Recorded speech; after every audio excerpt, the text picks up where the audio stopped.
Let me ask you a question. Are you a hunter or are you a farmer? There's a big difference between a hunter and a farmer. You know, a farmer, for example, stays put, has a plot of ground, and feels that his or her mission in life is to make sure that that plot of ground is producing nicely, and finally pass it on to the next generation who take over the farm.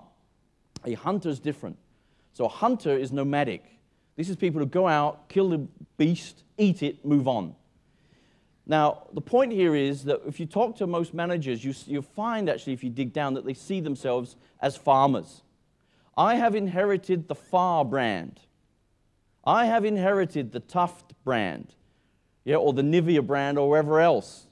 So as a farmer, what I'm going to do is look after the brand, and I'm going to nurture it, and make sure nothing goes wrong, put a lot of money into advertising, and then pass it on to the next generation of managers who come in and look after the farm.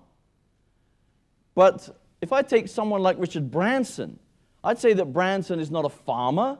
He's not still nurturing the Virgin megastore. He's moved on to all kinds of new fields. So he basically gets a piece of business, makes sure it's producing, moves on. Gets another kind of business, makes sure it's producing revenues, moves on. He doesn't really have any attachment to any of the things from the past. So things that don't work, he chucks and moves on. So he is a hunter. And I would say if you look at the example of Nivea, which we talked about earlier, you know, a farmer is going to say, I now have the Nivea brand, I'll look after this cream for the next 20 years and that's it.